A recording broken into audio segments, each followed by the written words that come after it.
नमस्कार।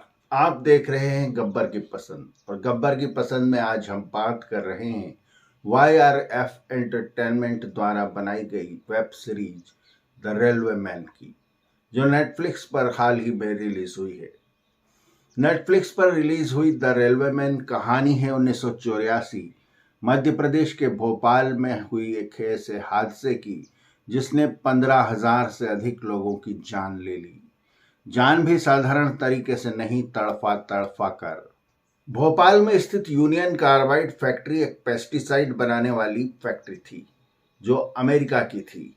उसको लगातार घाटा हो रहा था क्योंकि भारतीय किसान उस पेस्टिसाइड्स का उपयोग नहीं कर रहे थे। इसलिए उस फैक्ट्री के सेफ्टी मेजर्स पर ध्यान नहीं दिया गया और लोकल मैनेजमेंट द्वारा लगातार कहने पर भी अमेरिका के जो उच्च स्तर पर बैठे हुए अधिकारी थे उन्होंने इस फैक्ट्री पर ध्यान नहीं दिया और सुरक्षा में चूक पर चूक होती रही और आखिरकार 3 दिसंबर को वहां के टैंक में, जो कि 40 टन की कैपेसिटी का था, एक ऐसी गैस ने निकलना शुरू किया जिसने हजारों लोगों की जिंदगी ली ली। क्योंकि union carbide Bhopal railway station के बिल्कुल नजदीक है और वो काफी घनी बस्ती है, इसलिए लोग तेजी से इसका शिकार हुए और मौत भी ऐसी दर्दनाक कि दिल दहला दे।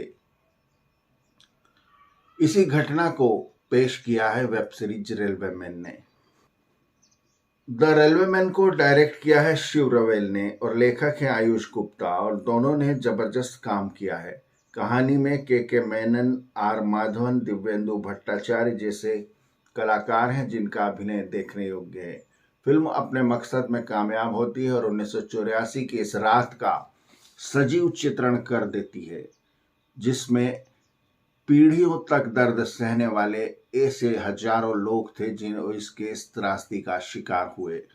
यूनियन कार्बाइड फैक्ट्री के चेयरमैन एंडरसन को भारत लाया गया, लेकिन राजनीतिक दबाव और अमेरिका का प्रेशर देखिए कि उसे चंद घंटों में रिलीज कर दिया गया और मध्य प्रदेश के मुख्यमंत्री, तत्कालीन मुख्यमंत्री अर्जुन सिंह स्वयं अपनी गाड़ी में उसे एयरपोर्ट छोड़कर आए, जहां एक विशेष विमान से उसे अमेरिका भेज दिया गया। यानी कि जो शख्स 15-20 हजार लोगों की दर्दनाक मौत का जिम्मेदार था, उसे एक दिन भी जेल के शीशों के पीछे नहीं रखा जा सका और मुख्यमंत्री अर्जुन सिंह स्वयं उसे अपनी गाड़ी में एयरपोर्ट छोड़ने गए।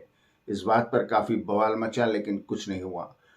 हजारों की संख्या में परिवार पीढ़ियों तक इस गैस त्रासदी का दर्द झेलते रहे।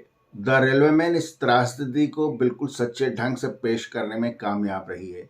नाटकीयता के लिए इसमें बीच बीच में अन्य कहानियां भी जोड़ी गई हैं और 1984 में श्रीमती गांधी की हत्या के बाद हुए सिख दंगों को भी इसमें एक टुकड़े के रूप में जोड़ दिया गया है। क्योंकि रेलवे की उस समय विभिन्न तरह की स्टोरीज इसमें दिखानी थी और जोड़ी गई थी, इसलिए वेब सीरीज बेहद रोचक हो गई है, लेकिन उतनी ही दर्दनाक और इमोशनल भी। अगर आप फिल्मों में या वेब सीरीज में कमियां निकालने के शौकीन हैं तो द रेलवे मैन आपको निराश करेगी, क्योंकि इसमें एक छोटी सी कमी निकालना भी बेहद मुश्किल काम है। लोकेशन, म्यूजिक, कहानी, स्क्रिप्ट, अभिनय, हर चीज इतनी उम्दा है कि आप इसे देखने का मोह नहीं छोड़ सकते। द रेलवे मैन को गब्बर ने दिए हैं 5 में से 5 स्टार, क्योंकि यह इसी लायक है। जबरदस्त कहानी, जबरदस्त एक्शन, जबरदस्त ड्रामा और जबरदस्त इमोशंस। गब्बर की पसंद को अपनी पसंद बनाइए, चैनल को सब्सक्राइब कीजिए और बेल आइकन के बटन को दबाइए ताकि हमारे रिव्यूज आप तक पहुंचते रहें। थैंक यू, धन्यवाद।